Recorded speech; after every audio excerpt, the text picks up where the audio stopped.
Hi everyone, welcome to my YouTube channel. I hope you all are doing well and staying safe. आज का जो हमारा chapter है वो है फ्रिक्शन क्लास 8. फ्रिक्शन क्या होता है? A force that opposes motion between two surfaces in contact.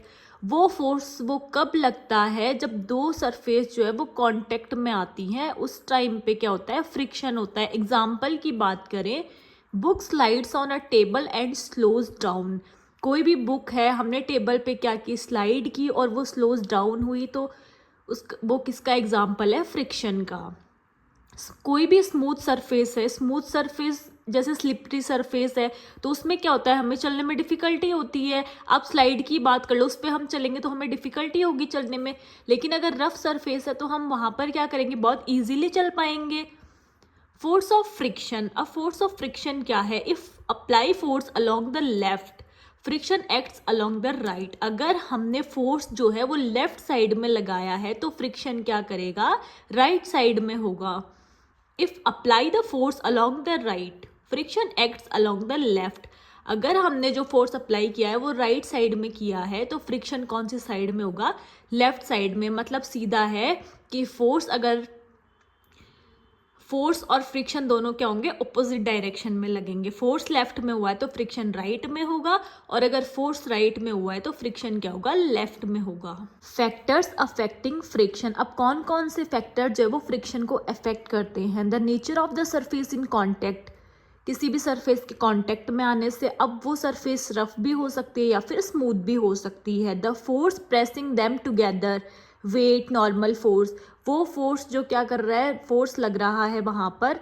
Wait की भी बात कर सकते हैं या फिर नॉर्मल फोर्स भी लग सकता है. मतलब किसी प्रेशर के साथ लग रहा है या फिर नॉर्मल फोर्स लग रहा है, तो वही क्या है? वो फैक्टर्स हैं जो फ्रिक्शन को अफेक्ट करते हैं. बात करते हैं स्मूथ सरफेस की. तो स्मूथ सरफेस पे क्या हुआ? Large number of minute irregularities on them. वहाँ पर बहुत सारी इरेगुलरिटीज वहाँ पर होती हैं. Irregularities on the two surface lock into one another.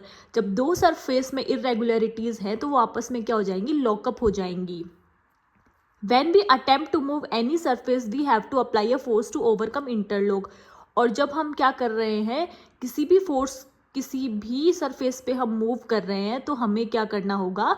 वहाँ पर फोर्स अप्लाई करना होगा ताकि वो क्या कर सके? हम उस फोर्स को इंटरलॉक कर सकें. रफ सरफेस की बात करें तो लार्ज नंबर ऑफ इरेगुलरिटीज. वहाँ भी क्या होती हैं? बहुत सारी इरेगुलरिटीज होती हैं.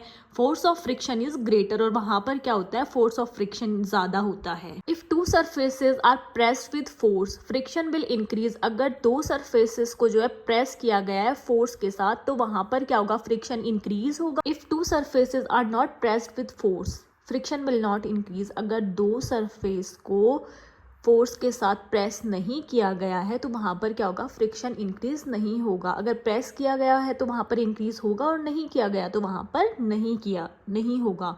आई होप आपको इतना पार्ट समझ में आया होगा. Please do like, share and subscribe to my channel for next part. Thank you and have a great day. Subscribe now and hit the like button.